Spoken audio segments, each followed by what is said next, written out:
In this session, we will be talking about Amazon A+ content and brand story. These sections of your Amazon product listing might help you and will help you to connect better with your customers and boost your conversions. And in this session, we'll have two amazing experts, who will be presenting on this topic. It will be Daniela and Andrew. Daniela is from Mindful Goods agency and Andrew is from Marknology company. They both work with big Amazon brands and help them with conversions and sales. And before we move on further, I wanted to mention that this session is sponsored by two companies. The first one is Getida. They are Amazon FBA auditing and reimbursements company. They help to get money back from Amazon. Amazon owes every Amazon seller. If you're selling successfully, check Getida. They will get you money for free, almost. They will take a small commission, but it's worth a try. And you will find the link below in the description, also the offer. And the other company sponsoring this session is VAA Philippines. It's a company which provides virtual assistant services for any type of e-commerce journey. In any part of the e-commerce journey, you can get a professional helping you with social media, with maybe editing videos, with creating Amazon listings or product research. Everything is there, so check them out. You will find the link below in the description. And at any time, if you enjoy this session and enjoy the content you learn, don't forget to click like and subscribe. And actually recently we got 20,000 subscribers on our YouTube channel, so be additional subscriber and help us grow to 40,000. All right, thank you very much. And now let's invite Andrew and Daniela. Hi guys. Hey. High five. No. This is an in-person event. This is a virtual event. So we'll be talking about A+ content, brand story, but first let's introduce our experts. So Daniela, what do you do and how you help Amazon sellers? Sure. I'm the founder of Mindful Goods. We've been around 7 years. Our team is distributed all over the world. We've helped over 500 plus brands. We help some of the biggest brands in the world and some of the tiniest brands on Amazon to level up their content and create content that converts. So we're going to share what works today with you. And Andrew. What's up, everybody? This is my second time back at SellerFest, so I'm excited to be here with the Orange Klik team. I represent Marknology, a full-service Amazon agency. I've been in the Amazon space now like 15 years. Marknology actually turns 11 this year. Here's some stats here. I'm building my own brands. We've been a part of brands exits, quite a few, almost a dozen now. And I've managed easily over 500 million, probably close to $1 billion now. This slide's a little bit old. Absolutely love e-commerce, love Amazon, and excited to co-present with Daniela. She was actually at the very first event I ever did speaking, maybe five years ago. So yeah, Andrew, actually, we didn't show the slides on the screen. I was not aware that you're showing slides in the verbal introduction, so you can show again later. All right, so yeah, I think we're ready. We already have a lot of questions, and the questions we will address later after the presentation is finished. So yeah, let's do it. So now we start the slides from the beginning. Awesome. We can skip through this one. Yeah, let's do it. All right. We already did our intros. One thing I forgot to mention is Andrew and I are both Amazon verified agency partners. And we have worked together in the past. We've shared clients and we have very interesting perspectives as it relates to content. We also see all of your amazing questions coming in, by the way, so keep them coming. We'll get to them at the end. But I just want to say I've read through a few of them already, and a lot of them are going to be addressed in this presentation. Things like the actual results that we're seeing. We're going to share that data today. So the three things we're going to share is the misconceptions that Andrew and I hear day in and day out, not just from brands, but from actual experts in the industry. We're going to talk through 3 steps that are going to help you make better content. And we're going to keep it really simple for you so you can start actioning these items today. And then we're going to share some examples with do's and don'ts so that you can see exactly what you should be doing and what you shouldn't be doing visually. So let's get into it. Some common misconceptions. This is a fun thing that Andrew and I wanted to talk about because we want to call BS on all the things we've been hearing, and we just want to like address it right up front. The first one, SEO text modules. These are in your A+ content. It's the modules that you can select from Amazon that just give you like a bunch of areas to put text with maybe like a square type image. A lot of experts are saying that you still want to include those. A lot of experts include 2 or 3 of them in their designs. My perspective is they are fugly and they do not help you rank organically. Andrew, what say you? I would agree. I think even if we were dead wrong and there's a level of those text modules helping rank organically, let's just say even we were dead wrong, I still think the conversion difference you get by having a beautiful graphic that's not super text filled, it's very minute if there is a ranking factor there. So we've just done this a whole bunch of times. I've added the keywords there to see if they help rank, push PPC there. Don't see any changes. Really don't believe that text in the modules is helping you rank better on Amazon. And that's a great point to get into our second point, which is like a singular person's opinion, whether it's the brand owner or us, or an expert, a third-party expert, or an unqualified opinion like a family member versus looking at the actual data. You want to explain that a little bit? Yeah. So I think one of the main advantages, like there's disadvantages to being an agency owner for sure, but one of the advantages is the number of attempts that we get. So, with someone might have $100 million brand, but they might have just worked on one brand, one product, one type. That is their singular view. And I would say that, in an agency, we've failed sometimes more times than people have even tried. So we've tried, does this work? Does this work? Does this work? Does this work? And simply saying that like, let's let the data decide. It's not just the opinion of one. We've seen this a bunch of different times. Get a mixed opinion at least versus just your opinion about how you feel. Yeah, and stop asking your mom and your friends what they feel, what they think about your creatives. Really, like the data should tell you whether something's working or not, and that's kind of the rule that we live by.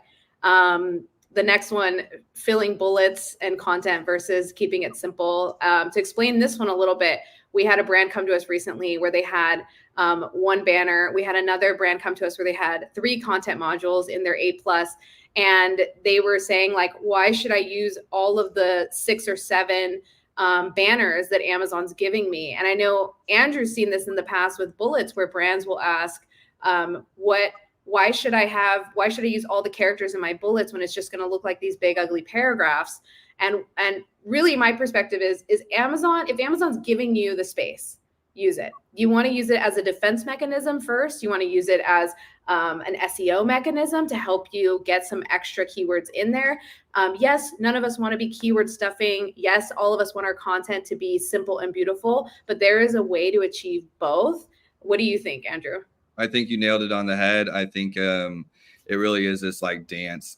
Maybe it's cliche, but it's this dance of between art and science and getting the SEO in there, getting the keywords that we want in the copy, but not trying to stuff it and just like, have useless words. So if you can have a good flowing, well-written, bullet point that can contain more keywords than one that's just super short, do that. And a lot of times I think the first time I brought this up, Daniela, was when you're launching a new brand that has no brand awareness, they're really getting started on Amazon. They're trying to make it work. They're trying to start ranking for certain keywords.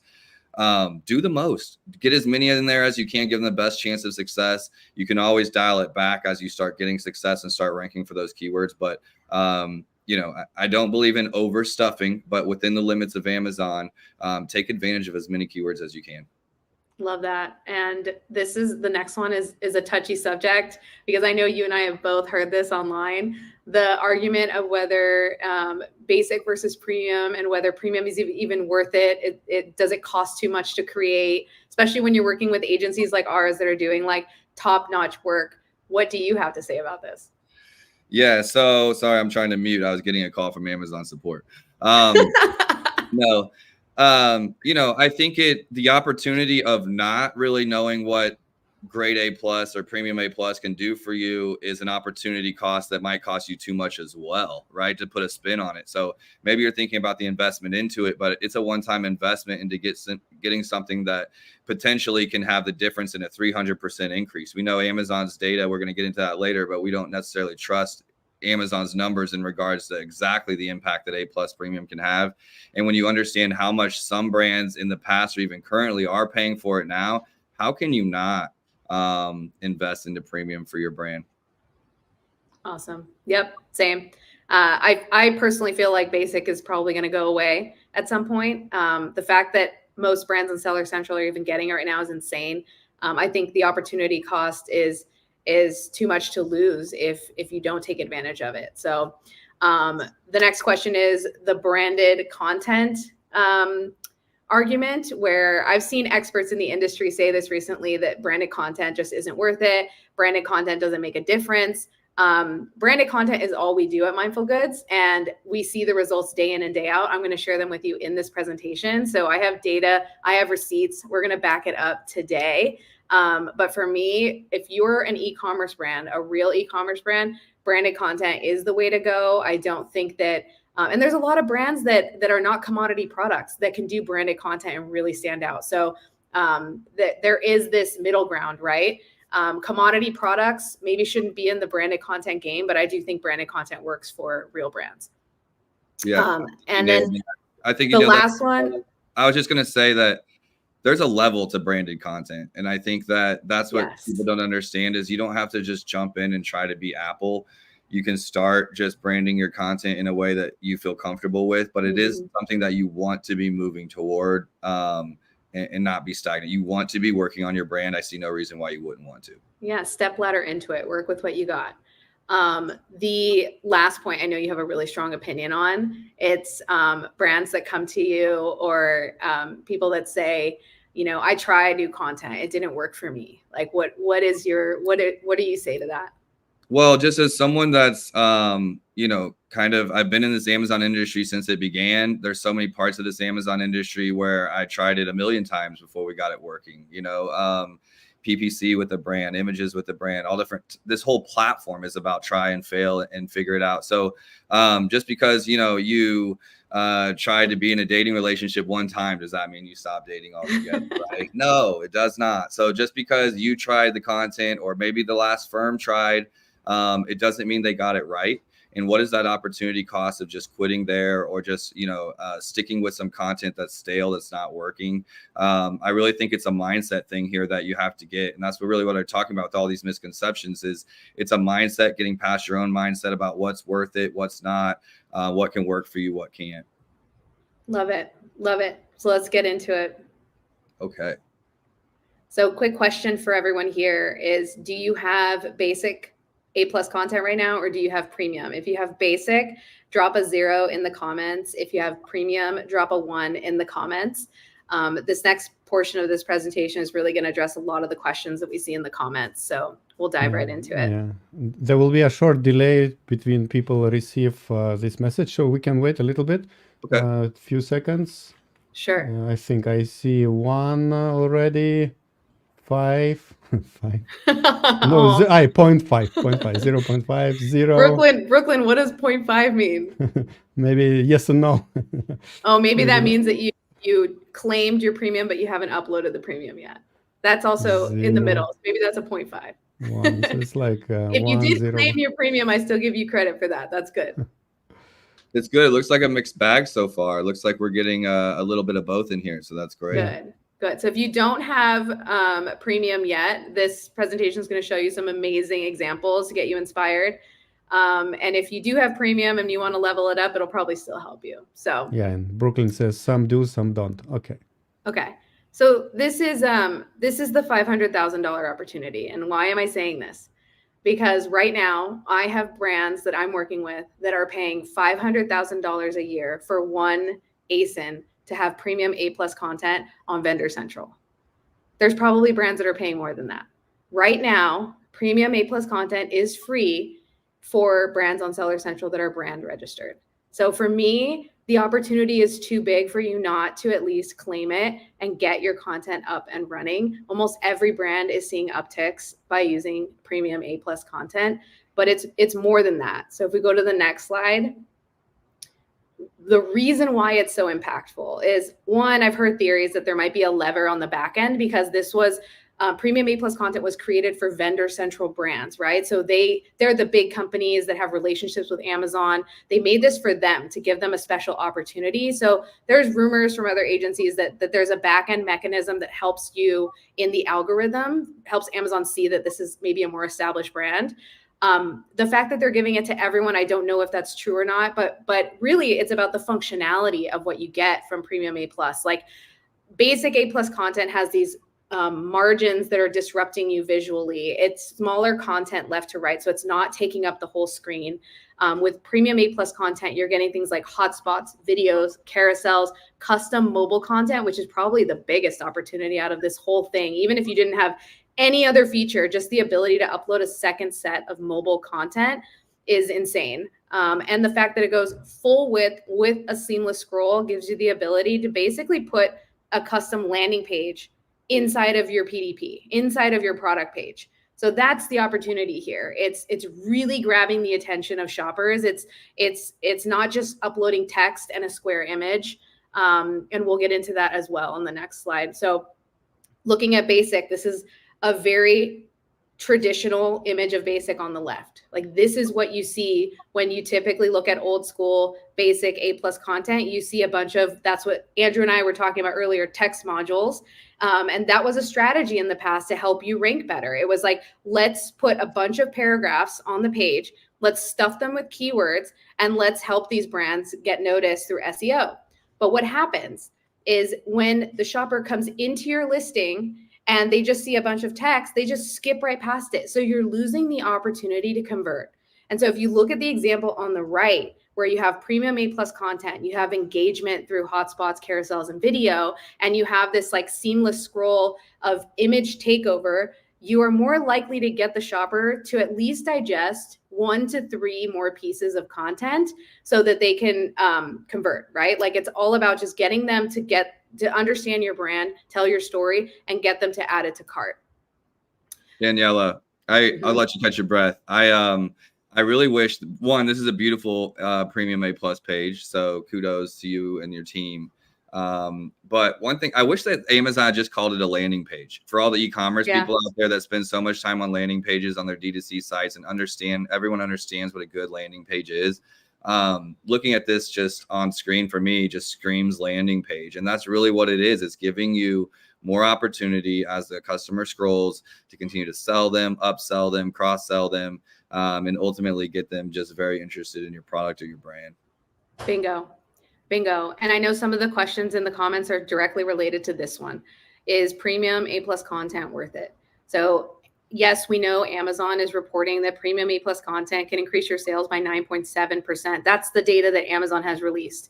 What we're seeing with the brands that we're working with, we've seen already upwards of 300%.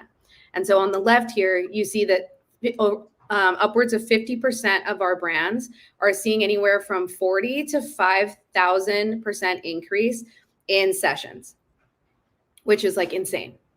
And then the orders on the right, you'll see over 50% of the brands are seeing anywhere from 40 to 300% increase in sessions. And so I will add a caveat to this. I will say, like, I would say smaller brands are seeing what you see on the left, where there's a big opportunity to be grabbed by them. And so they're able to see these huge uplifts because maybe they had basic content before and they're upgrading to something insane, right? Like a totally different landing page design. Whereas the bigger brands that have these huge catalogs, maybe they've optimized over time and they've hit plateaus over time. So it's not like they haven't had great content. It's just their content may be no longer performing. So you might see less of an increase, but even a 2%, a 5% increase in sales on a huge catalog, we're talking tens and hundreds of thousands of dollars, maybe even millions. So like the percentages are you have to think about it in that regard, but you know, this is all to say there are huge opportunities to be gained here with premium A+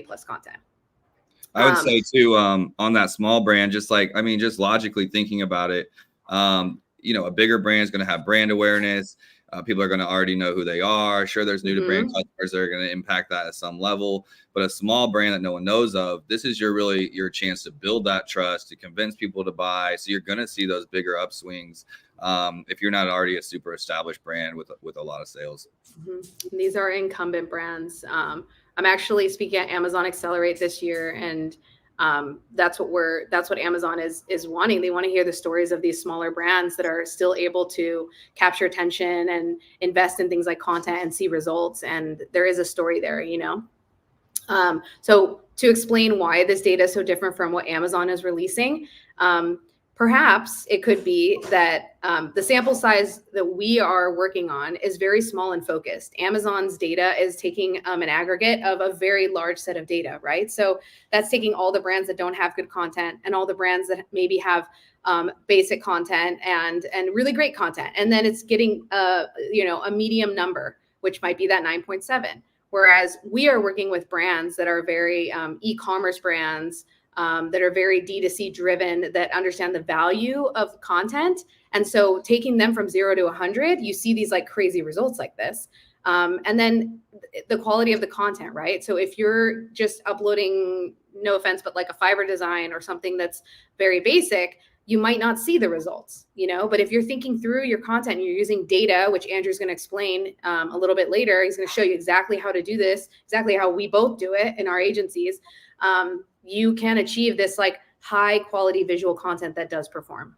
Yeah. And you can have high quality visual content that still doesn't perform, right, Daniela? Like you can have very appealing content doesn't have the right messaging, or isn't speaking to the right customer, isn't speaking to the right things that the customer cares about. That can be wrong as well. So just because it looks beautiful doesn't mean it's actually like working.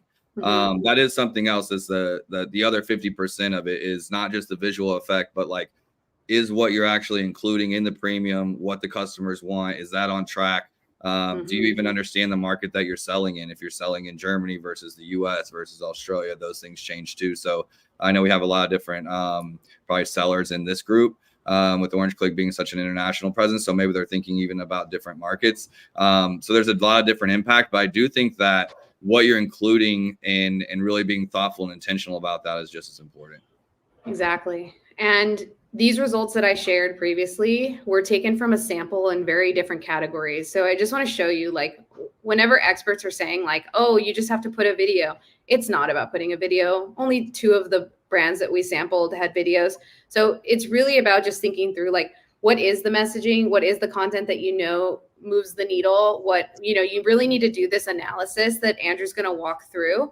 And this is to show you, like, these are the types of modules that we used across the brands that we sampled. So the fewest of them use video. But when we added the content, they did not have a comparison grid yet. And we saw these results. So the results will be greater with a comparison grid at the bottom of your content. It's just, we don't design that when we're designing. It's put in after upload. So we usually separate that out just to kind of see what impact now we're separating it out to see what kind of impact the comparison grid has. Especially the new comparison grid in Premium A+ content that has the add to cart button. But what I will say is that every design that we do in Premium, pretty much for every brand, has a carousel, unless it's like absolutely not needed.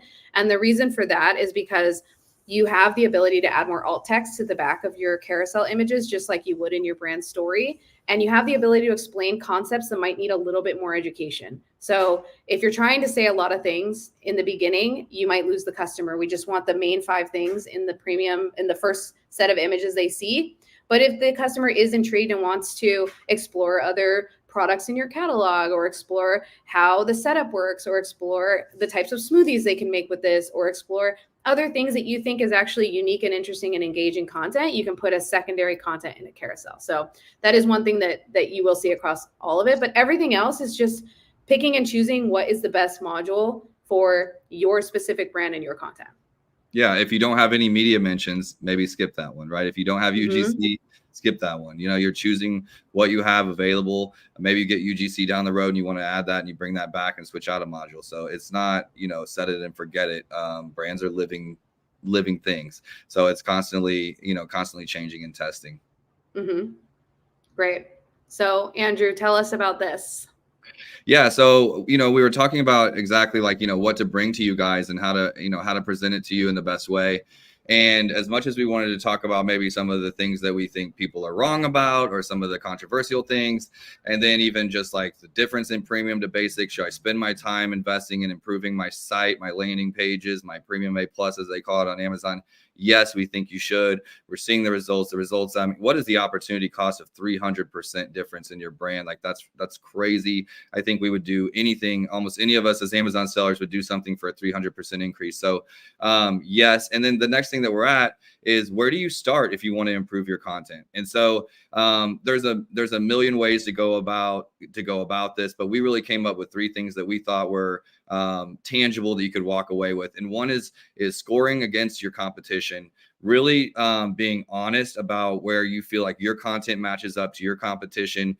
If you don't have competition, then you need to look into a auxiliary vertical or a different category, or really say, hey, this is what looks good on Amazon. When I'm building out my LinkedIn profile, I don't go to just other e-commerce or consultants or Amazon agency owners. I look at everybody on LinkedIn, and then I make a summary of what I think a good LinkedIn profile looks like, and then I start to do that. So that's really what I'm talking about with number 1. And if you're not honest with it, you're wasting your time. So it's really just about being honest with how you feel like they match up. And then gather data and create an image plan. We'll get into that a little bit more. And then design and test continually.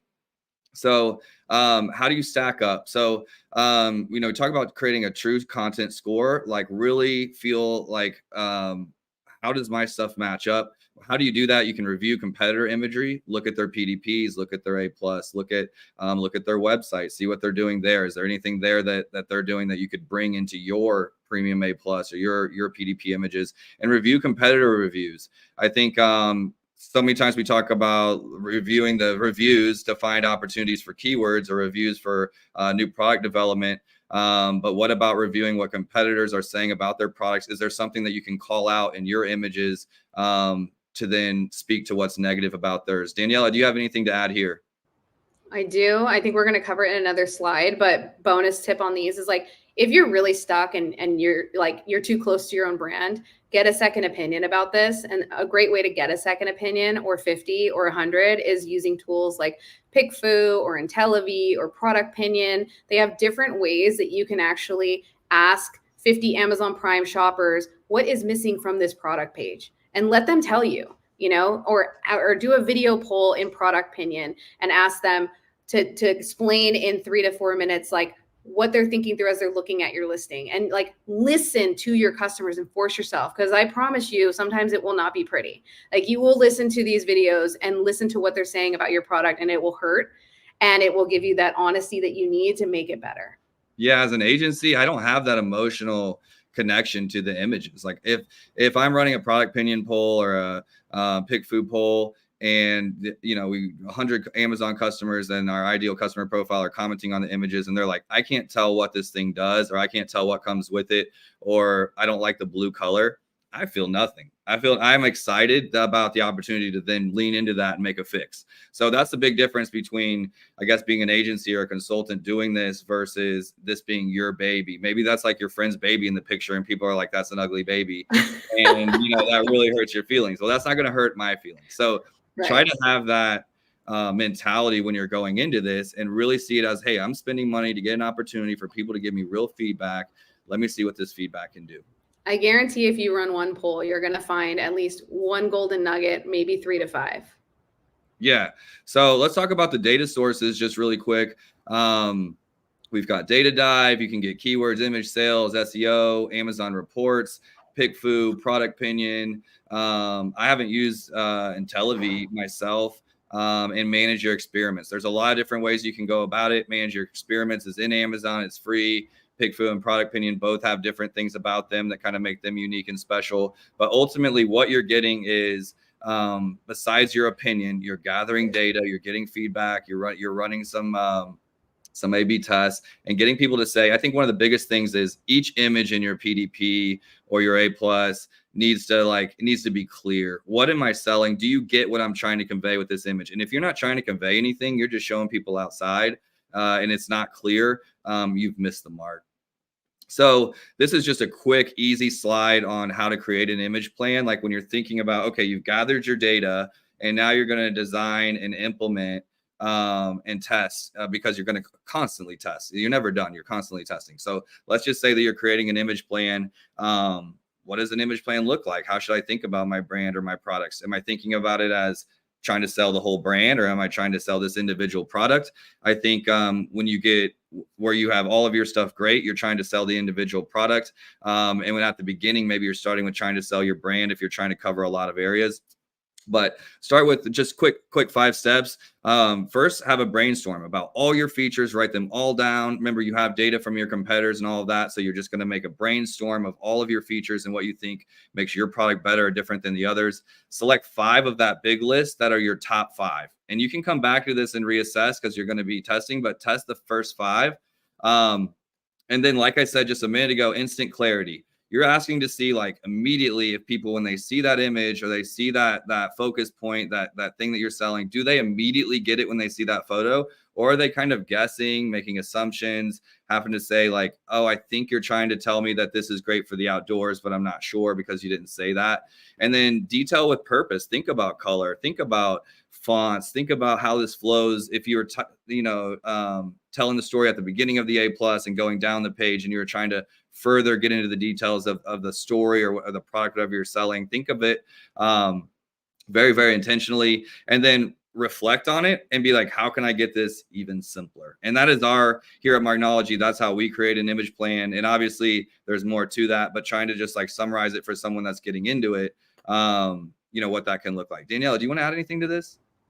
I think your point number 5, the reflect and simplify, is one of the hardest ones for most people to do. So I would say like really, really trying to fine tune those 3 to 5 points and understand like, are those the 3 to 5 points that actually make someone buy? Are they really? How do you make sure? And by looking at those data sources that we just talked about, you'll be able to know the 3 to 5.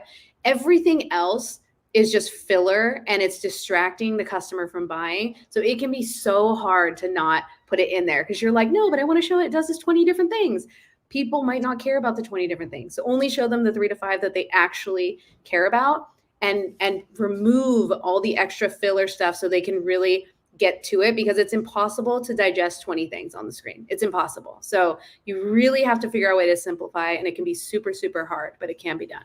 And remember, we're talking generally. So we could be talking about a food product. We could be talking about a pen here. We could be talking about a very technical like AV receiver for a sound system or something. So keep that in mind and just, take the good and leave the rest with what we're saying. If your product needs a ton of technical explanation or something, use that carousel like we're talking about after you've got the main 5 points to go into more details on what that is or certain things like that. So obviously put that under the filter of what product am I selling and does it actually need all of that extra stuff or not? That's a really, really great point. I'll jump in and explain this one real quick. So the way that we think about testing content at Mindful Goods is continually testing. So step 1, we talked about it. You're going to research, you're going to pull the data, you're going to ideate some designs, you're going to figure out what is the thing that we need to be showing, right? You're going to pop those options that you design into something like PickFu, just to get a quick understanding of, is this resonating? Is this working? We have data. We actually reviewed the data from the last 50 brands that we worked with recently. And of those 50 brands, we ran a PickFu poll with every single one of them to understand main images. And when we ran the split test in PickFu, 75% of the brands that saw positive results in PickFu saw positive results in sales on Amazon. So that's the data that I think has been missing from a lot of these presentations, because Andrew and I, we love using split testing tools. There's a lot of experts, they love using tools, but nobody's sharing like, why are we using these tools? Like, what is the actual validated data that shows that this is working? There it is. Like 75% of brands that do this, that are seeing positive results on a tool like PickFu, are seeing those same positive results become true on Amazon. So it's not to say that it's 100% always true, but that is a huge like motivator to do this kind of testing. Now, let's say you do get a positive result in PickFu, but you're still going to want to read those comments. You're going to want to understand is there some things that we missed? Is there some gaps? Like maybe there's some patterns of multiple people saying, is this vegan? Is this vegan? Is this vegan? And you're like, oh my gosh, I can't believe I forgot to put that it's vegan. So you add a call out saying that it's vegan. Like those are the kind of little gems that you're going to find in the actual comments of these polls. Then you're going to move them into step 3, which is moving them back into your design. That's called an iteration. After you create your iteration of your design, which is basically just making it better using the data that you got from that tool, you're going to do what's called an internal test, which is manage your experiments on Amazon or uploading to Amazon manually so that you can understand with validated Amazon data whether that new piece of content that you created is working or not. Thankfully, with Manage Your Experiments, another free tool by Amazon, you can test so many things. And once you see that Amazon validates it, you can then go ahead and make it live with your win. But the key thing here is you don't stop there. You basically do it all over again. So you should be thinking about this annually with your team. You should be thinking about what are the things that you have tested, haven't tested. When do you want to run those tests throughout the year to make sure that you're ready for Q4? I love it. It made me think about Splitly. I don't know if anyone in here in this room was using Splitly. It was the very first like third-party A/B testing software. I don't think they're a company anymore. Forgive me if I'm wrong. But it just never worked because the catalog wouldn't take the changes. It was like constantly trying to change before Amazon allowed that to happen. But I remember trying to jump on that and being like, that would be crazy. Augustus, did you? Yeah, it was, I remember it was product which later was bought by Jungle Scout and then somehow they killed it. Okay. Yeah. It never worked that great for me because the uploads, like, the catalog would block it. But I remember trying to jump on that and being like, wow, this would be incredible. And I wanted to add one more thing, Daniela, to, even if you run a product opinion or a pick food poll, we just bringing those up because those are the two that we use regularly. Even if it's great, honestly, if your images are great and very clear, that can be when you get the best insights because the people are getting paid to leave you a comment. And if it's already super easy, it's already a great image, they're going to think even harder about some way of giving you feedback.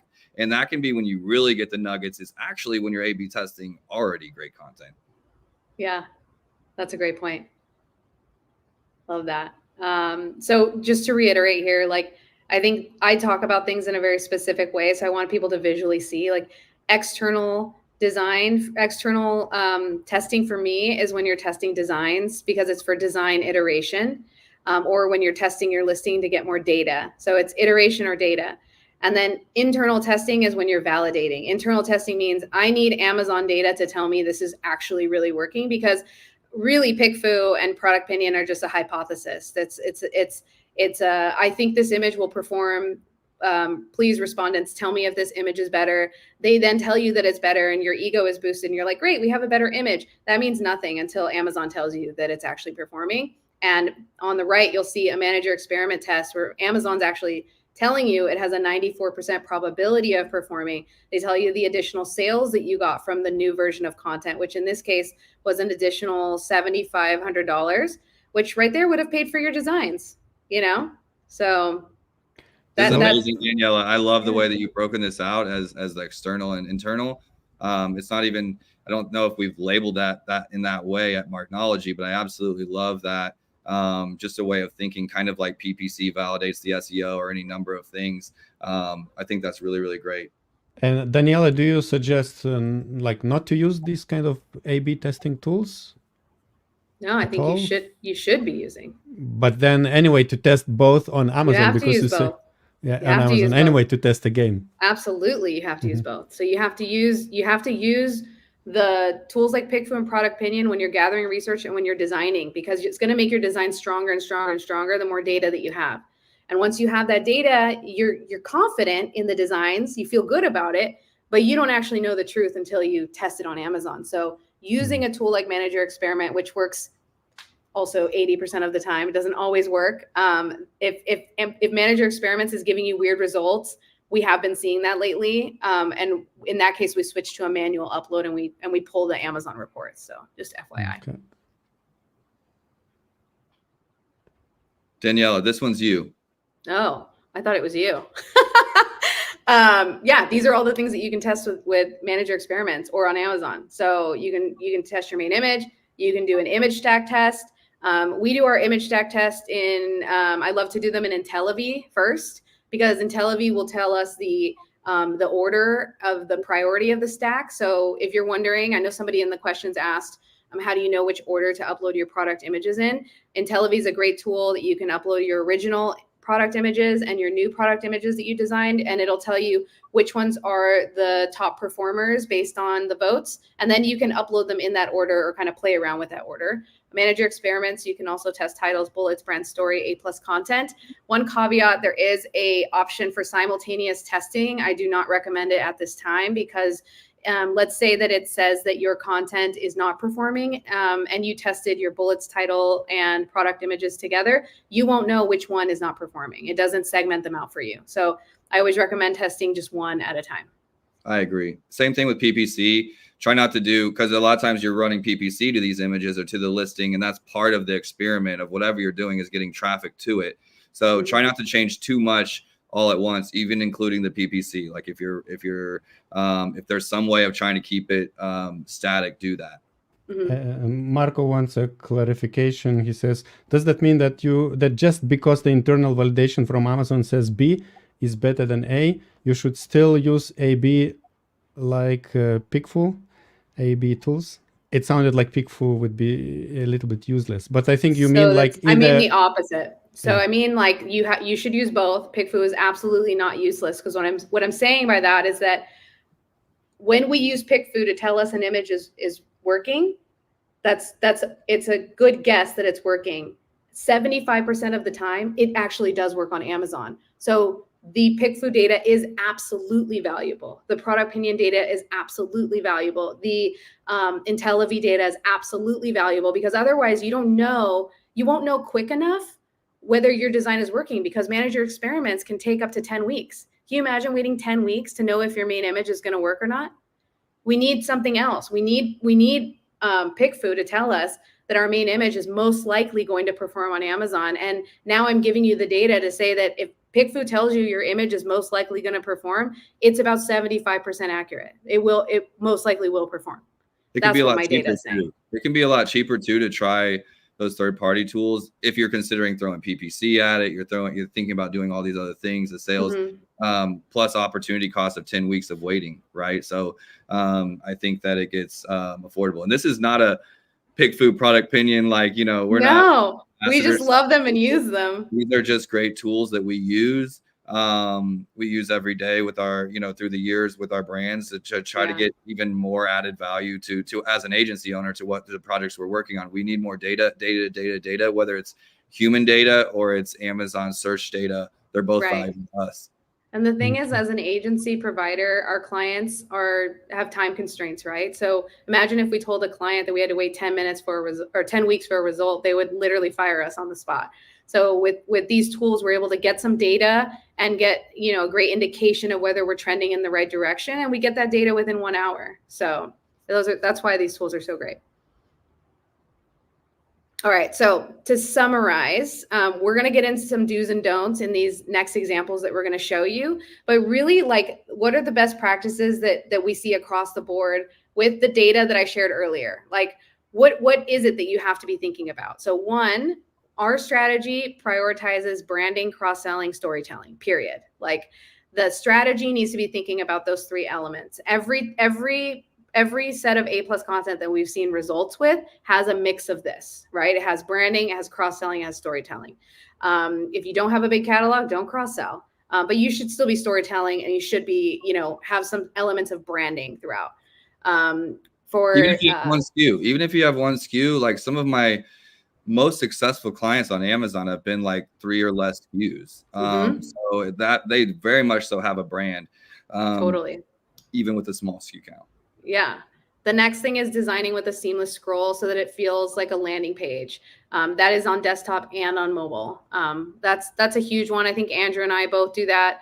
A lot of the big agencies do that. I think we've been doing it since day one. We did it with basic A+ content. We still design like that because I just didn't believe in all the mumbo jumbo about all the text on the screen. So that leads into the next point. Like, imagery is that you're using within that content, within that landing page. You want to have a mix of lifestyle imagery like you would on your website. You want to have close-up shots like you would on your website. You want to have the product in use, product in use images are the #1 performing images on Amazon and in e-commerce in general. So you should always have that. Keeping text minimal, very large headers, very strong messaging, and just remove all the filler text. So what we do is we have an H1, which is a big header. Then we have a little bit of smaller font. And really, if we can keep it to that, great. If we need some call outs, we'll add them. If we need some badges to add trust, we'll add those. But that's how we do text. Carousels and video whenever possible. But like I said before, not mandatory. Just use it when you get it, add it over time. Amazing. Yeah. So we're going to quickly go through a few before and afters. We've got Daniela's and ours just kind of mixed in here throughout. Yeah. Danielle, hit this one. So we were talking about this yesterday. This is a challenging product to begin with because this is a brand that wants to say a lot of things. This product does a lot of things. It's a 9-in-1 product. It's amazing. STEM products are very difficult because the brand wants to say a lot. But if you look throughout the design on the left, nobody's reading that. Like that's how everyone used to do A+ content. And it's just these big paragraphs with a square image, big paragraph with a square image, and then one header. And then who cares that the logo is that big, right? Like you basically lost the customer right there. As opposed to the image on the right or the landing page on the right, you're able to have these H1 headers all the way down the page. You're guiding the shopper top to bottom. You have lifestyle images mixed throughout. You have some carousels built in there for secondary content. So you're able to educate them. And you're showing a mix of product in use and the ways that the product can be designed. So this is an ideal way to build A+ content, in my opinion. Yeah, and STEM, like we have a joke over here about STEM products being scary. Anytime there's a product that you have to have education around what it is, or like that's hard on Amazon. It can be hard. You know, that's where I think video or some of those like extra modules can kind of bridge a lot of the gaps versus better to have one short video or even an animation one versus a ton of text in your A+. Yeah. Another example of going from 0 to 100. Like this is a brand that was already successful on Amazon, and they were successful with that text on the left, which to me is just insane, you know? But then you look at they had all this beautiful imagery on their e-commerce website. They had already developed their brand. So it was really just easy for us to take the best pieces of what they had and bring it to Amazon and really tell their story. So just night and day here. Another one with Grady's. But you'll see like there's a trend on the left where people say you want to make sure you have all that text. You want to make sure that, you know, you're using different modules. We basically only use one module. If you look at the content on the right, we use like a solid banner image on the first image, second image, third image, fourth image, all the way down the page. We're using the exact same module on Amazon. And then we're just putting our keywords and our alt text on the back of the image. Whereas like on the left-hand side of the screen, what you see is like, you see the skinny banner at the top. That's the skinny banner module. Then you see the 4-image left to right module, which is like a 4 images module where you can put text underneath. And then they have a skinny banner, My theory here is like, why would you use a skinny banner? Like by skinny, I mean like it's only this high instead of this high, right? Why would you use a banner that only takes up like a small amount of space when you can use a banner that takes up way more space? Like if Amazon's giving you this amount of retail space, like it's like going into like a grocery store with your chips and the store is telling you can have the whole shelf to put your chips, and you're like, no, I just want to use this little corner. Is that okay? Like, no, Amazon's saying, here, use all of this. I'm giving it to you, and you're like, I just want to use a little bit of it. So that's how I kind of. You don't get a gold medal for trying here in this example. Yeah. Another example, like going from just plain text. This is a good example of like how brands would use like something like a Fiverr or clip art image on the left. And that's how they got started, right? And it worked for them. And that's what used to be competitive back in the day on Amazon. It is no longer competitive anymore. So you have to level up your content. And this brand was at a point where they were doing really well. Like they can move into the branded content category. They had established their D2C. They just hadn't ever really developed that brand look, tone, feel. They had a whole line of products. They had customers that loved them. And it was just time, it was time to make that jump. How happy were they with the new look here? I mean, how happy is every brand?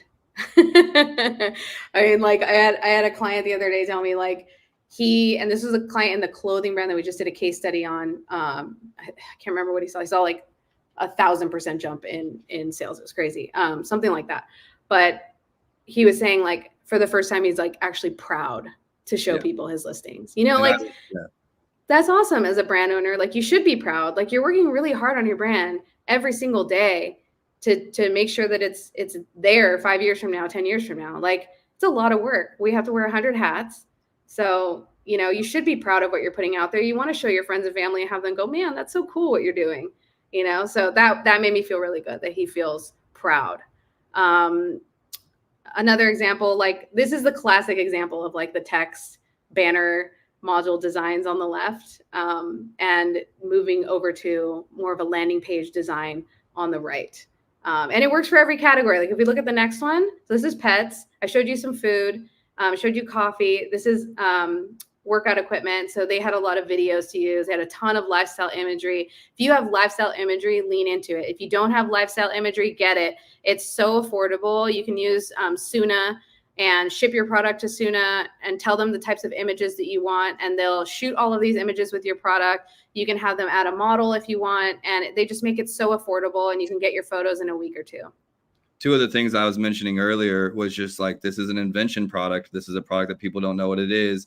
Right there early in the page, you have an easy video with even a text that says 0 setup. So people are like, oh, this thing I don't know comes out the box ready to go. And then one thing you said too is about lifestyle imagery. I like the next one down has a lifestyle image with no text on it. Then a lifestyle image with some text, and then a lifestyle image which not. But the way that it's looking is there's still that main point you're trying to convey, which is unleash your strength anywhere with this portable powerhouse. You don't just want lifestyle images that aren't clearly saying what they're about, but the way that you're doing it there is very well done. Thank you. That carries over to food category too, because a lot of times we think of Instagram for food category and we want to have these like pretty pictures of just a flat lay, but like as pretty as it is, it's not telling you anything. So we really need to make sure that every single banner, every single image, it's showing and telling, and that there's a function behind it, right? Like, does this hit on one of our main points that we know is going to convert the buyer, period? And if it's not, you know, that's one of our points that we pointed out earlier. If it's not, go back to the drawing board. This is us, I think. Is this you on this one? That's you. Well, you're going to show some bad ones. Yeah, we're going to show some bad ones. We're going to poo-poo on some bad ones. I'm like, these don't look like mine. I'll be honest. No, thank you, team. But we've already seen that, so I'll skip this. But really just showing like, look, super text heavy, a lot of white space, so much information. There's no way that you can really take all of this in, so it's useless. You're being selfish as a brand, trying to send out all this information that no one wants. Your advances are not wanted. Back off. This is too much. So simplify. Make it beautiful, appealing to the eyes.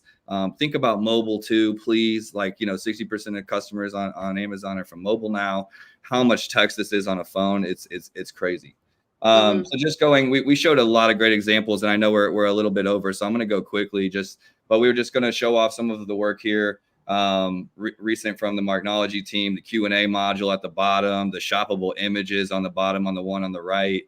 We've got lifestyle images in there, but we have the stay tactical, stay safe. So it's kind of that same approach where we're mixing in the message that we want across several different photos. A very technical product. So we're getting into some of the technicalities with the shoppable points there. That's a really good point though, because like the technical products are really hard. Like all the designs I showed you previously were not technical. So we can do whatever we want. We can have so much fun with it. Technical products, you really need to think through which modules you're using. I love that you use a Q&A because you can squeeze in so much critical information that you highlight into these like top 5. And the way that you know they're the top 5 is because the customers already told you in the reviews, they're asking the most questions or leaving the most reviews about very specific things. So you can build those into your Q&As. And people don't even, I mean, it's just a subtle play there. But it can really help with conversions when you talk about the differences in data. Is like if you have some questions that you need to answer, or maybe you get a lot of returns, and you can simply implement a module here to speak to some of those things that get you those returns. Maybe it's fitment, maybe it's size, maybe it's sound quality, installation. Yeah. Speak to that. The one on the left, the categories at the bottom, the cross-selling. That's smart. That was what they really wanted to approach with those. If this isn't the product people are wanting, this is more of an outdoor one where we're covering a big category. And so because we're covering a big category for the brand to be able to use it across a lot of listings, we took this approach so that we can fill in the gaps, if that makes sense, and repeat. Yeah. So best practices. This is actually for brand story. This is our last module, guys. We'll get into the Q&A, and I'm going to go quick. I'm just worried a little bit about time. If I was there in Prague, I would be getting kicked off the stage. So, I'm just trying to be aware of that. But best practices for brand story is like the best thing is to have one. The worst thing you can do is not have a brand story. And what we're talking about, guys, is that module that goes right above the A+, and we'll show you that. So number one, no brand story is a bad brand story. Number two, it's best for product placement, answering questions, brand introduction. You can use it for a lot of different things. If you have a great story, if you're a founder-led brand, it's a great time to talk about you and why you created the brand, or you and your family, why you created the brand, or any number of those things. We see a lot of that with like the smaller brands really leaning into their small business, minority owned, female owned, like those aspects of a brand. Most important, it takes up real estate that defends against competitors. So it's another part to the page that's about you and your brand and the product. You're trying to build trust in a short amount of time, especially if you're not a massive brand. You're really trying to be like, what are all the ways I can get them to trust me to make this purchase? And so there could be an aspect that you could hit with from the brand here that maybe you don't want to cover, like that you're a minority owned business and you're A+ and you just want the product to stand out for itself. But maybe this is an area that you can do it. And it might make that person that's on the fence, like, make a decision to buy from you. And then be careful. Complex designs can look messy here. So just like we were talking about with the premium A+, you're not just wanting to have just tons of text. It's a fine line. It's a mixture of that art and science. And so let's just go into a couple examples of what that can look like. So it's almost always like the carousel approach, where it's sliding left to right, going between the different modules. So you can see that we're cross-selling some of our other product collections. We're talking about design awards and the one in the middle, some places that we've been featured. The one at the bottom, we're going more into the product again, like doubling down on the product and not going from the brand. So all of these examples are more product focused, in my opinion. Here's one we did with Coffee Mate, really showing the difference between the flavors that they have there. Waggity, a fun brand. One of the ones I mentioned where it's the founder. We're talking about Ben, why he created it, why he got started, what makes our products unique, why we love what we do. It's a very emotional brand. It's a brand that helped him, overcome a hard time in his life. And so he really leaned into his dogs that were there for him, and he wanted to create a brand for them with healthy ingredients and healthy products. Let's lean into that. And from the brand story is a great opportunity to do that. Buffer as well. Another example of like, what is this ring for? What does it do? A chance to sell again. And so this is back to you. I'm sorry, Danielle, you want to say something? I was just say, like, I love these examples. And I think what it shows you is like, there's multiple strategies that you can have here. Like, let's say you're a founder. We have plenty of founders that come to us and they're like, I don't want to be the face of my brand, or I don't want to put myself out there like that. It makes them uncomfortable.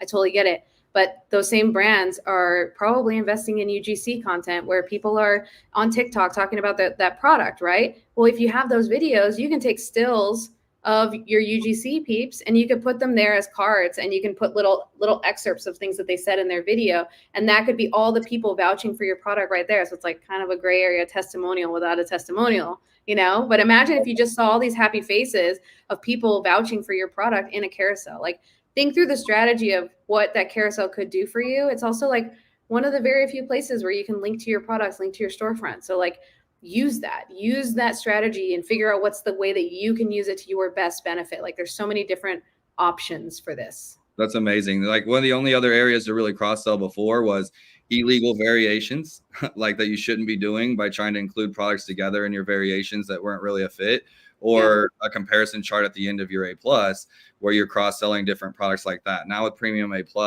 and then now the brand story, you're getting even more opportunities to cross-sell. And as things get harder, the play really is that increasing the AOV, increasing AOV with each of your purchases. And this is a great way to do it. Bonus item really quick. It's one slide. Go to the next slide. Bonus item for everyone. You can unlock your premium A+ content today. I know we talked about it, but I want to show you how to do it. There's another whole video where we dive into split testing with Orange Klik. It's on their YouTube channel. I dove into premium A+ content, and this is linked up in that video. It shows you exactly just a 2-minute video how to unlock your A+ content, your premium A+ content today. So if you're stuck and you think you can't unlock it, you can. I promise you can do it today. Go watch that little video tutorial. It'll be linked up in the show notes. It's already linked up on Orange Klik's YouTube channel, and you can watch the video super quick and go unlock it. And it'll be on Amazon will review it in 7 days and unlock it for you. One more reason why the brand story is important. No brand story is a bad brand story, right? So yeah. unlock premium, this is very important to getting that. Yeah. Cool. All right. And the last slide. Oh. Questions. And we have many questions, but you have one more slide with your contact data. So yeah, we can leave that up while we answer questions. No, it's okay. Let's. If someone wants to get help on, are you kind of competitors, or you do the same stuff? Or? We actually work together all of the time.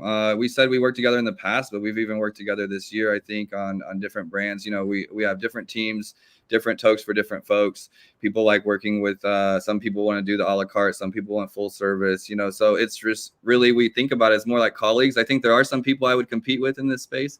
Daniela is not one of them. I would say Marknology is a full service provider. Like, they can do anything that you want. They handle they'll handle your FBA shipments, literally they are the A to Z, and we are just the content piece of it, So just understanding what you need.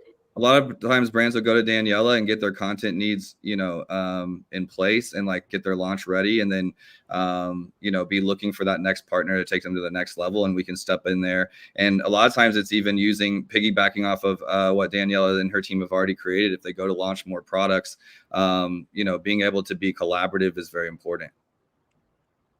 Great. So I'm sharing the website of Marknology. You will find the link below in the description, and also the website of Daniela, Mindful Goods. You will also find the link below if you want to reach out to the teams. And now let's talk shortly about, before going to the questions, we have more than 20. I hope we will manage to cover all of them. I wanted to mention that we have a VAP package, which we work together with all the speakers of SellerFest online event this time, and we created a package with 40 additional videos, which you can get access to for a small investment. And these videos are recorded specifically for this package. They are not going live on YouTube. And I wanted also to ask very quickly, Andrew, to mention what you provided in the VAP video. Yeah, so I actually think this one is a good one. I'm talking about profitability, which is a little bit different entirely than what we're talking about today. And just really a lot of the things that I think about with profitability, like my method for going and kind of evaluating a brand top to bottom. The software I use, there's lots of different software that you can use out there in the space, but I'm using a specific software here. I'm explaining what I did with this brand. I think there's a couple case studies. I'm using a couple different examples of what we were trying to accomplish and how we got it done, and how the data, in a profit loss statement on your Amazon account can help you determine what that is. Like even returns, a lot of returns, for example, when I'm looking at profitability, returns could be a big hit on a profitability. That might be content related, right? Which brings us back to today's subject. A high return rate, if I'm really evaluating it on a product, might be I might be selling too much and I need to educate more, or it might give me some kind of feedback like that. But I really think that evaluating your business like that allows you to know, or helps you determine where to focus. Perfect. Thank you very much. And Daniela, what did you share in your session? Can you pull it up for me real quick? Yes. Yes. It was about 8 minutes about. Mm-hmm. Yeah. So in this, basically what I'm doing is breaking down the premium A+ content modules that we typically use, but also helping you understand how we structure the content. And I break down exactly what you should be thinking about. If you're stuck and need to figure out which images you need to create, I basically gave you a template for where to start. Here's how our clients are seeing results. here's the template of where we start. Here's the options that you can use for every banner. If you don't have this, try this. If you don't have this, try this. So it's a great way to help you understand how to build your content, because I know that that's really hard for people. It's hard when you're not a creative to figure out, like, what do I put there? How do I put it? What should it look like? So this just gives you the template of like just how to get started quickly. Well, thank you very much. So the link you will find below in the description as well. And now let's get to the Q&A, but also I wanted to mention, if you enjoy the content, which I think you did click the subscribe button below. And now let's do it. We have I know many one questions. of the questions really quick from Dokasar00. I think Maximus answered it. There's another answer to that. But yeah, we have to go one by one. I don't know which one you are referring. So we will try to answer very quickly. So yeah, the first question was, some of the images that we have created according to Amazon Place content sections get heavily pixelized. Any experience with that? Yeah, so I know Maximus Hook gave an answer to this one. In my experience, typically the pixelized has a quick fix. Let's say your image is big enough and you're uploading it, and then for some reason it looks pixelated. If you upload it as a JPEG, open it up in whatever software, save it as a PNG, and upload it again. If you uploaded it as a PNG, open it up in a software, save it as a JPEG, upload it again. Amazon has its own compression. You don't need to be compressing your images for web like any designer would for web. You should upload the biggest file you can. Let Amazon do the compression. If it looks pixelated for some weird reason, open the file, reverse, you save it in the reverse of whatever you have it, and that instantly works. Love that. Well, thank you. Random hack. Another question from Dokasar. Some of the images that we have created with dimensions according to Amazon A+ content sections okay, it's the same. Same thing. He repeated. I didn't read. Yes, we have experienced that, and that's the way we fix it. Yeah. Levi, what kind of growth have you seen in sales yourself using A+ services? Amazon claims you see 5%. I'll take this one, Daniela. So I think we covered this a little bit. Maybe this is an early question. We covered this a little bit as we went on with the presentation. But, you know, Amazon's claim to 5% is across the entire catalog.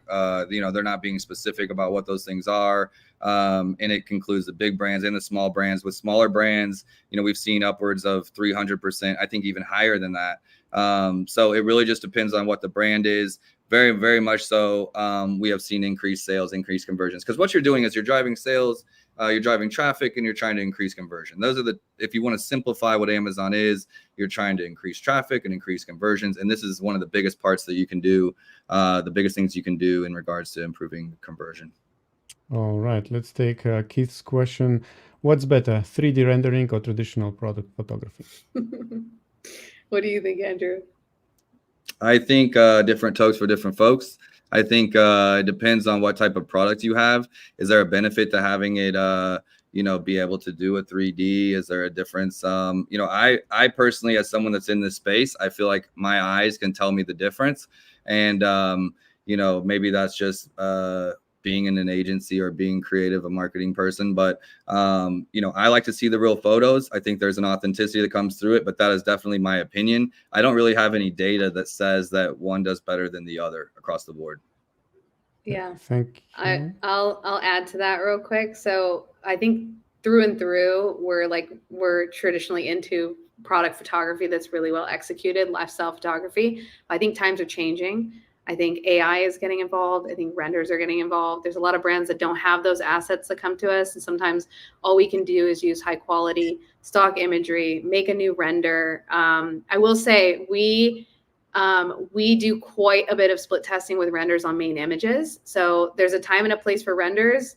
It might very well be main images, because there's some categories like pet products where 95% of what you see is a render. So you had to realistically look at your listing and say, like, when should I use a render versus actually investing in product photography? When does it make sense to play with AI? Maybe we already did a photo shoot, but the image didn't come through quite right. We need to change the scene. You need to pull in AI. So like there's different ways to incorporate all these elements. Great. Thank you. I think there was another good question. Okay. Interesting question about are you doing seasonal changes for A+ content? Their account manager said it might be worth to try. I think You it's want me to product specific. Go ahead, Yeah, I Andrew. think it's product specific. Like it's product specific. Do you have a product? And it could also be if you're changing out your custom creative and PPC. It can make sense to then change the creative in the A+ just to make it seem very seamless and like, wow, this brand is on it. They're updating even by the quarters of the year or the seasons. Do you have a super holiday specific that like when you're in the holiday, you really want to push that it's the holiday, but outside of that, when you're in the other 9-10 months of the year, whatever that is, you really want to see it from a different perspective as maybe a giftable or something like that. So it's very product specific. Yeah. All right. Let's take a question from, let's see, Marco. I'm new working with Amazon brands and creating A+ content for them. I see many asking for product focus instead of brand focus. Do you think I should suggest them to shift? For me, I don't see a difference really because I look at them together. So like when you're looking at your product images, obviously you want to be talking about this specific product thing, but it all still comes from like your framework of what Andrew was saying. When you're creating your image plan, you're still talking about the 3 to 5 points. So like it's okay to repeat the 3 to 5 points in your product images and then repeat them in your A+. You can't assume that that shopper is going to see all the product images or any of the A+. So you have to basically hit people over the head with the 3 to 5 points in both places and make them not look completely redundant. And the way that you do that is through design. Everything should be a branded focus. Like, I don't think that all of your messaging should be about the brand. I think that your messaging should kind of open up with like, we are this brand. This is what we're talking about with our product and our catalog. And by the way, this is our brand again. So there is a way to like weave that narrative.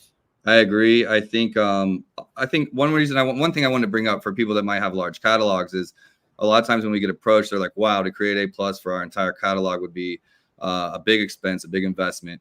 And so a lot of times what we'll do is we'll divide their catalog by categories. Maybe it's kitchen, maybe it's bath, maybe it's bedroom as an example, and create A+ that kind of focuses around the bathroom, around the kitchen. So it's like it's product based, but it's category based. So I know that's not the exact question, but thinking about it in like, if we did something about the brand, it would be because they're trying to cover a lot of space with something. And we're like, what is a generic thing that we can do to cover a lot of their listings and make it look good?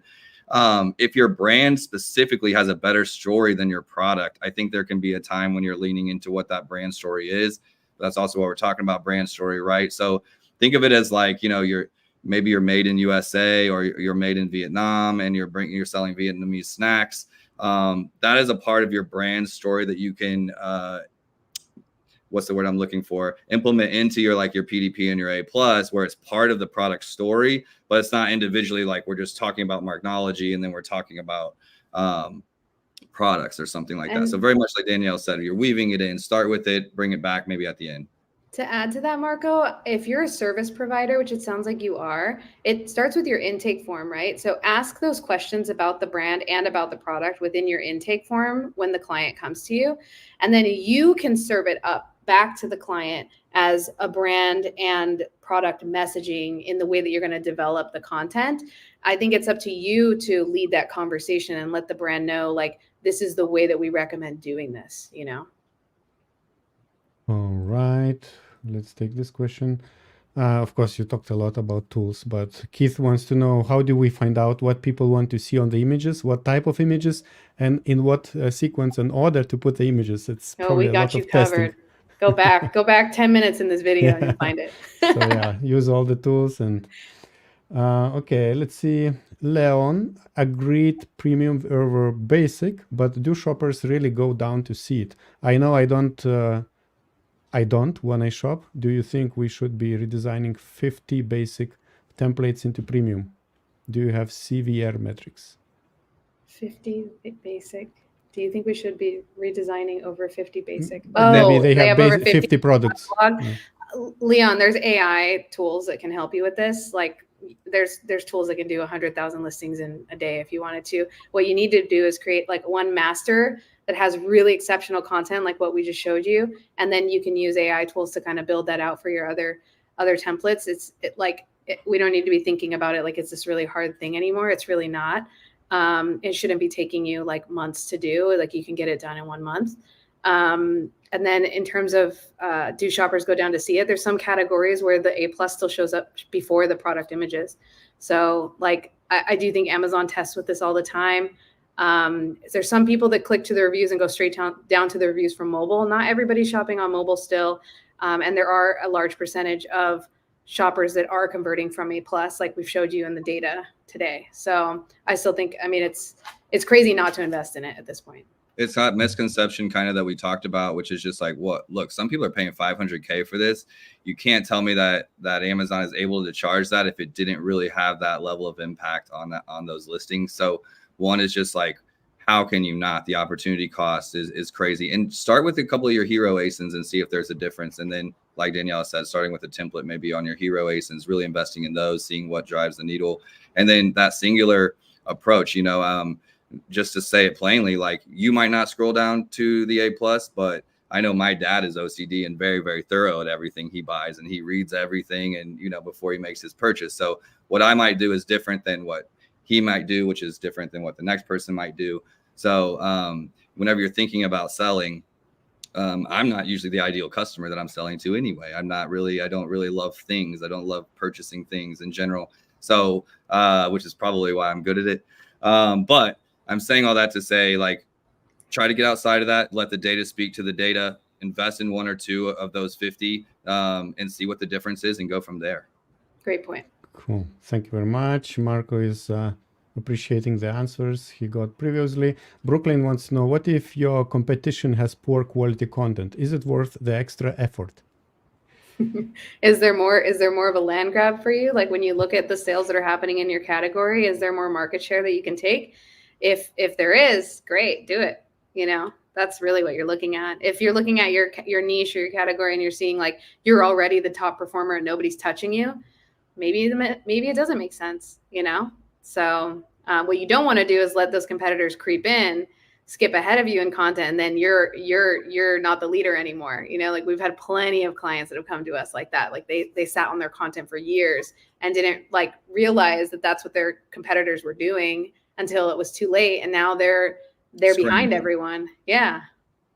They're scrambling to get content. I think you got to stay the market leader if you're the leader in that one exception that it might be. A lot of times I love when a brand approaches us and their category is behind, because it's just like, wow, we're going to set the bar. We're going to get out in front. We're going to stay in front. It's so much easier to get in front and stay in front, in my opinion, than coming from behind and trying to grab that and attack that. So I would lean into being, hey, in my category, we're onto this stuff before everybody else. Let's be a front mover. Let's be an early adopter. Don't look at your competitors in that case for design inspiration, though. You got to look at other categories and get inspired so you can stay on top. Okay, Kaisha. We launched in May, but I understand it as we are not eligible for A++. What's required to be eligible? Back on that slide, I have the 2 requirements. So you need to be brand registered. Once you're brand registered, you need to have brand story applied to all your ASINs, and you need to submit at least, right now, I think it's 5 versions of 5 submissions, not versions, submissions of A+ content. That's the language that gets confused. 5 doesn't mean you have to have 5 products. It doesn't mean you need to have 5 ASINs. It doesn't mean you need to have 5 unique sets of content applied to your listings. It doesn't mean any of that. What submission means is that you uploaded a file. It can be 1 file that you uploaded it to the A+ content and that Amazon approved it. You can then duplicate that same upload that you already uploaded, hit duplicate and hit resubmit. Duplicate, resubmit, duplicate, resubmit until you meet the number of requirements. That is the submissions process. That's it. You don't need to design anything else. You don't even need to change anything in your designs. That's the part that gets people confused. You can do it on 1 listing. It's just a duplicate and submit. It is so easy to do, and you can do it today. Cool. Thank you for this hack, which not everybody knows.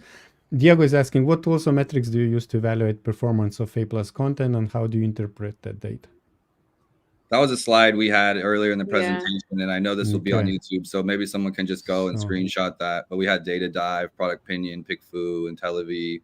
Yeah, and I actually itemized underneath each one of the tools how we specifically use it for this purpose. We specifically use it for this purpose.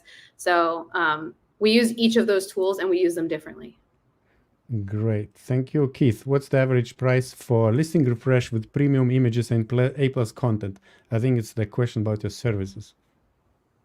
I mean, for us, it starts at $3K. It goes up to 10, 20, depends on the size of your catalog. Yeah, we're anywhere from, just depends on how we're working with the brand. Are they like engaged with full service with us? Those prices are different than if someone's coming in a la carte and all we're doing is touching one image without doing anything else. So there's definitely a lot of bundling prices in there. We come in a little lower than Daniela with that service if we're involved there, all the way up to, like she said, I think our highest item is a storefront around 6K. All right. And Levi wants to know, as an agency, do you do a lot of A/B testing? How has that worked out for you?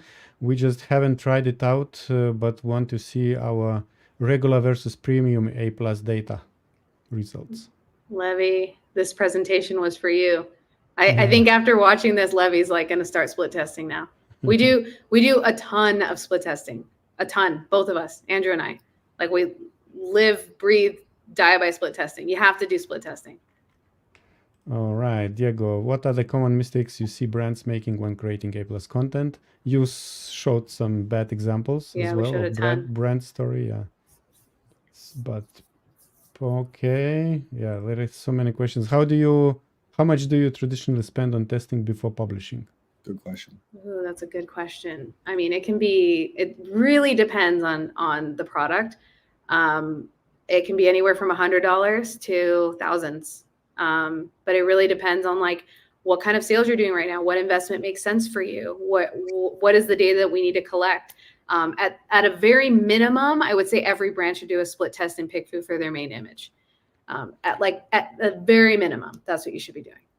There is another interesting question. Are these third-party testing tools you mentioned work outside US marketplace? Yeah, a bunch of them do.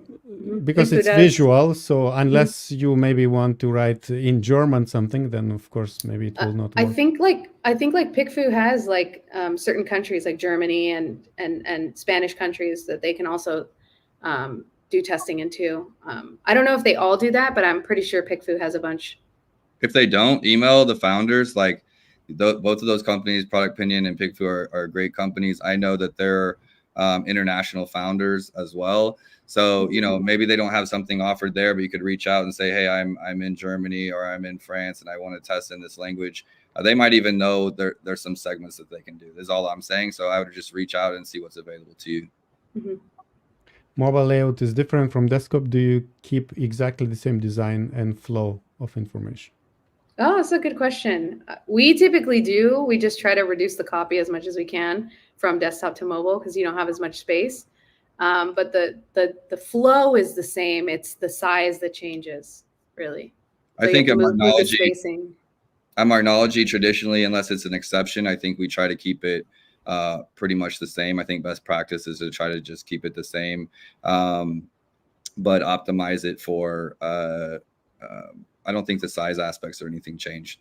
Maybe Max has already spoken to that. But generally, like whether they're finding it there or there, you want them to have the same experience.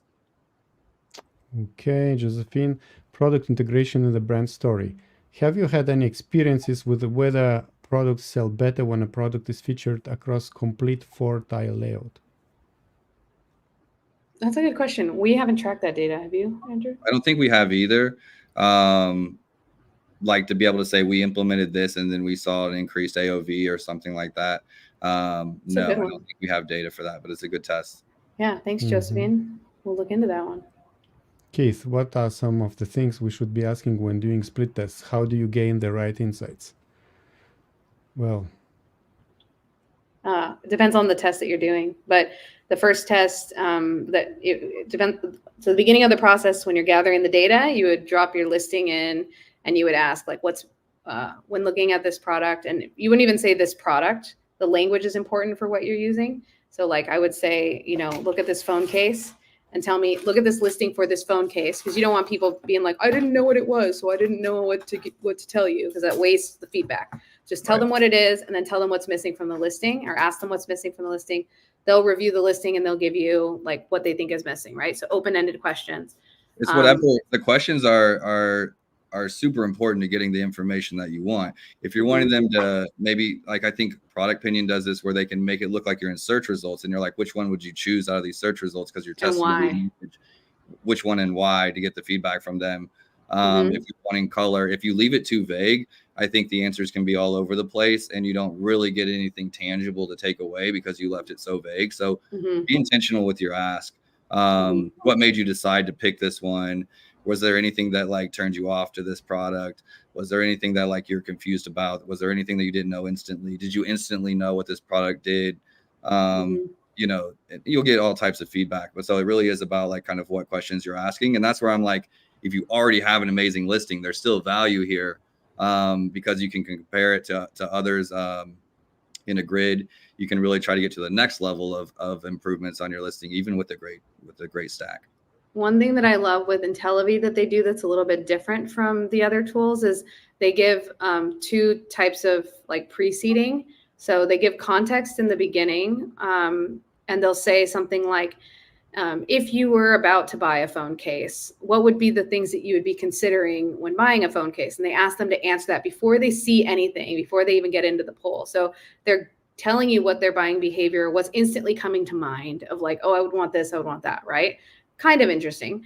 And then the next thing is once you get into the poll, then they say, you know, pretend you were going to buy a phone case and that yours was, you know, X, Y, and Z. Like you can give another set of context as they're entering into the poll. So it's a little bit more, it's gathering that extra bits of data and like putting the context in before they go into the poll. They do a really good job. You get the answer you want. If you're like, look, I already know people looking for my phone case, their intent is already they're looking for my phone case. I know that they want leather. I don't need you guys to tell me if they're doing plastic or leather. I have a leather phone case. And then you're like, I want it to have RFID, or I want it to have pockets, or like what else matters to you besides it being a phone case that fits your phone, and besides it being leather, what else matters to you? Like you heard from your friends that this type of supplement could help with X, Y, and Z. Pretend you're buying this product. What would be the things that you would be looking for, you know? And then they go into the poll and answer their questions. Well, one of the last questions, big question. Should each alt text in Premium A+ content be different between mobile and desktop? Are these areas best used to keyword stuff or describe the photo for SEO search? And my vote is there's a mix, right? Because it's not just about SEO. SEO is important. It's also about the people that are going to be reading these images who don't have access to see your images. So by not actually explaining what the image is, you're basically leaving a whole segment of the market out, right? Because there are people that are visually impaired. So we can't ignore that. Aside from that, like you can have different alt text and different keywords in your different images. So you can strategize on how you want to use them. I think at this point, what we do is we make one master list that has like all the potential alt text, like just like 2 lines, 2 lines, 2 lines, 2 lines, 2 lines. And then every image, we just start uploading and tweaking. So explain the image, use the alt text, explain the image, use the alt text, you know, on every image to make sure that every image does have unique alt text associated with it. Look, my 2 cents on this is like my mom now is she's 65, like looks 35, right, Mom? In case you're listening, but just had a birthday.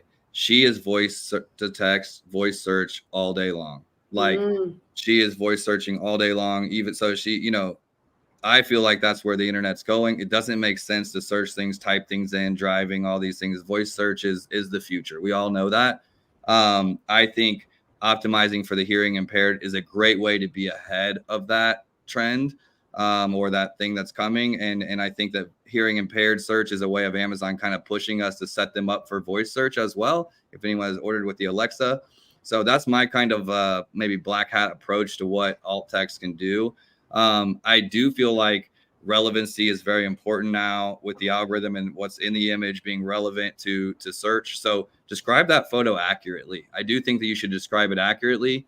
Why not give the best service to the hearing impaired while you're at it, right? While also thinking about voice search coming down the line and making sure all of your images are optimized for that. And isn't SEO and keywords the same thing that we're talking about here, like keyword stuffing or having good SEO in there. Honestly, I don't want traffic coming to my listings that's not relevant to what I'm trying to sell. I'm very concerned in the PPC side about conversion rate and accuracy, and I don't want those low converting terms. Even if they bring in sales once in a while, I don't want them in my listing. I want less of a bounce rate, higher conversion rate. So I don't keyword stuff that often. I'm really trying to just include very accurate stuff here. Everyone has their own approach.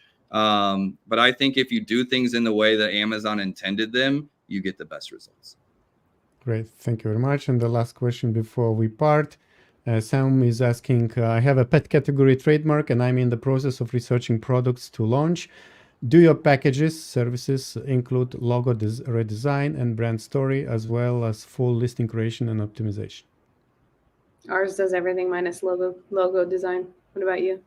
Yeah, we do all of the above. I would be interested in knowing if it's a redesign or a designing the logo from start.